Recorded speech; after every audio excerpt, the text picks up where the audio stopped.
लोग क्या कहेंगे दोस्तों, लोगों की बातों पर ध्यान मत दो। जितने लोग हैं उतनी बातें होती रहेंगी और हम इस दुनिया में सभी को खुश नहीं कर सकते हैं। आप अपने आप में खुश रहो, अपने प्रेजेंट टाइम्स में खुश रहो। आइए इसे एक कहानी के माध्यम से समझते हैं। यह कहानी एक राज्य में रहने वाले एक बूढ़े व्यक्ति और उसके बेटे के बारे में है, जो जंगल की लकड़ी को बेचकर अपने जीवन का गुजारा करता था। उसका एकलौता बेटा था। उसका बेटा सेना में जाता था और वह दोनों काफी गरीब थे, लेकिन वह जो बूढ़ा आदमी था वह अपनी अजीब बातों और अपने सफेद घोड़े के लिए जाना जाता था। बूढ़े व्यक्ति के पास एक बहुत ही सुंदर सफेद घोड़ा था और पूरे राज्य में आसपास के राज्यों में भी इतना सुंदर घोड़ा किसी के पास भी नहीं था, जिसके कारण राजा भी उस बूढ़े व्यक्ति से ईर्ष्या करता था। कई अमीर लोगों ने उस घोड़े को खरीदने की कोशिश की। राजा ने भी कई बार सोने के सिक्कों का दाम लगाया, लेकिन वह बूढ़ा आदमी किसी के भी लालच में नहीं आया। वह बूढ़ा व्यक्ति हर किसी से यही बात कहता था कि यह सिर्फ घोड़ा नहीं है, यह मेरे परिवार का एक सदस्य है, यह कोई संपत्ति नहीं है। मैं पैसे के लालच में आकर अपने परिवार के सदस्य को कभी नहीं बेच सकता। रात का समय हो गया था और वह बूढ़ा आदमी और उसका बेटा दोनों ने खाना खाने के बाद वह लड़का सो गया और उसके पिताजी ढोए को सारा डाल के अपने घर के बाहर अपने बिस्तर पर सो गए। अगली सुबह जब वह बूढ़ा आदमी अस्तबल में घोड़े को लेने गया तो बूढ़े आदमी ने देखा कि घोड़ा अस्तबल में नहीं है। बूढ़े आदमी ने उस घोड़े की बहुत तलाश की, लोगों से भी पूछताछ की, लेकिन उसका घोड़ा कहीं नहीं मिला। वह बूढ़ा आदमी काफी परेशान हो गया था। उसे लगता था कि उसका घोड़ा किसी ने रात में चोरी कर लिया। कुछ समय बाद यह खबर पूरे राज्य में आग की तरह फैल गई। कई लोग वहां आ गए थे और बातें करने लगे, हमें पहले से ही पता था कि किसी दिन घोड़ा चोरी हो जाएगा। यह बूढ़ा आदमी बहुत गरीब और कमजोर है, वह ऐसे अनमोल घोड़े की रक्षा कैसे कर सकता है।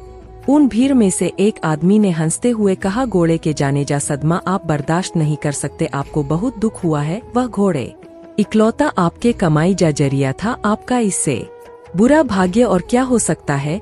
अगर आप घोड़े को पहले ही राजा को बेच देते तो आपको अच्छी रकम मिल जाती और आप अपना बुढ़ापा आराम से गुजारते। बूढ़े व्यक्ति ने किसी की बात पर कोई जवाब नहीं दिया, उसने बस इत ही कहा, जो कुछ भी है सब ठीक है, सच तो सिर्फ इतना है कि घोड़ा अस्तबल में नहीं है, बाकी जो होगा देखा जाएगा। इस घटना के करीब 2 महीने के बाद रात को वह बूढ़ा आदमी अकेला अपने घर के दरवाजे पर बैठा था। तभी अचानक रात को घोड़ा वापस आ गया। घोड़े को वापस देखकर वह बूढ़ा आदमी बहुत खुश था। उसने सोचा कि घोड़ा चोरी नहीं हुआ था, वह जंगल में भाग गया था। लेकिन आश्चर्य की बात यह थी कि घोड़े के साथ उस नस्ल के 15 और घोड़े आ गए थे। फिर अगली सुबह यह खबर पूरे राज्य में जंगल की आग की तरह फैलने लगी। लोग इकट्ठा होने लगे और उस बूढ़े व्यक्ति से बोले, आप सही थे, घोड़े का जाना कोई दुर्भाग्य नहीं था, यह तो आपके लिए एक वरदान साबित हुआ है।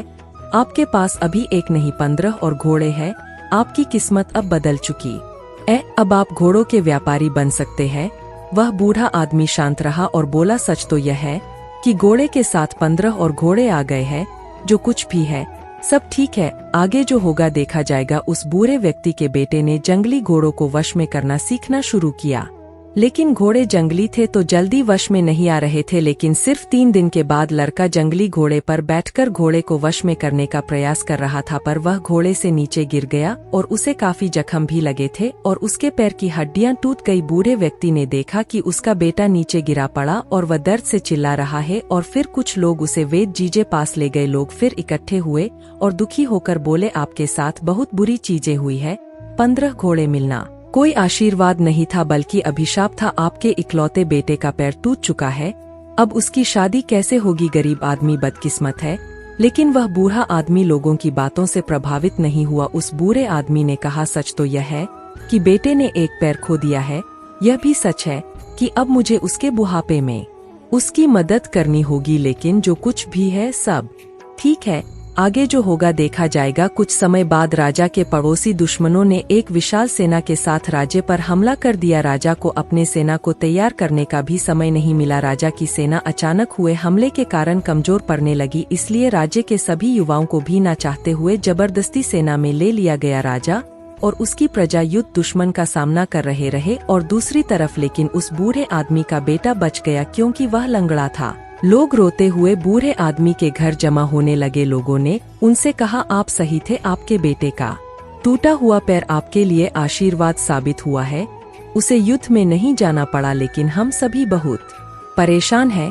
हमारे बच्चे अब चले गए हैं, हमें नहीं पता कि वे युद्ध से वापस आएंगे या नहीं। हम सभी जानते हैं कि आप सुख और दुख में एक से रहते हैं, लेकिन आप यह कर कैसे लेते हैं?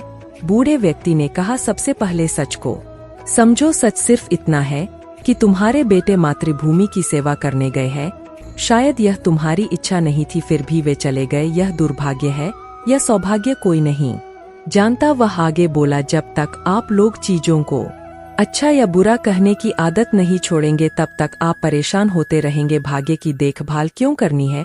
अगर करना ही है तो अपने कार्यों का ध्यान रखें, अपने विचारों का ध्यान रखें और खुशी से जीवन जीते रहे। लाभ हानि भाग्य यह जीवन के छोटे से छोटे हिस्से हैं। जिस तरह आप एक लाइन को पढ़कर पूरी किताब नहीं समझ सकते, उसी तरह आप एक घटना के आधार पर यह कैसे तय कर सकते हैं कि जीवन अच्छा है या बुरा। जो हमारे नियंत्रण में नहीं है, हम उसके बारे में राय बनाते हैं और अर्थहीन निर्णय देकर परेशान हो जाते हैं। जीवन की छोटी छोटी घटनाओं के बारे में निष्कर्ष निकालने के बजाय वर्तमान पल में रहे। जीवन इसी वर्तमान में है। खुश रहे और अपना काम करते रहे। आपको इस बात पर ध्यान देने की जरूरत नहीं है कि लोग क्या कहते हैं, भले ही वे आपके बारे में अच्छा या बुरा बोल रहे हो। यदि आप इस बात पर ध्यान देते हैं कि लोग क्या कहते हैं, तो आपका मन अपने आप बेचैन होने लगता है।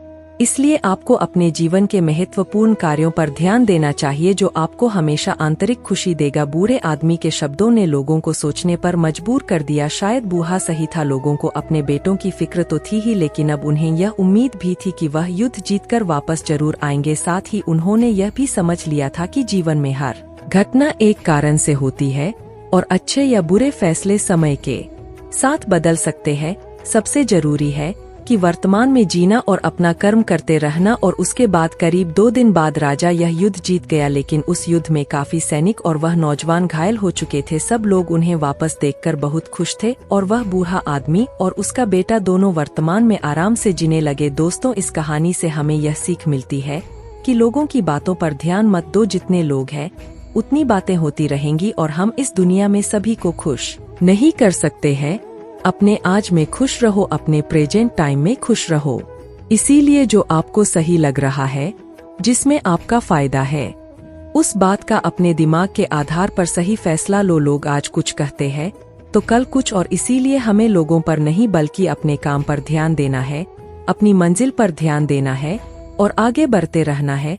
अगर हम इसी तरह लोगों की बातें सुनते रहे तो हम कभी भी आगे नहीं बढ़ पाएंगे और इनकी बातों में उलझ कर रह जाएंगे। दोस्तों, आपने आज के इस वीडियो से क्या सीखा वह मुझे आप कमेंट में बता सकते हैं।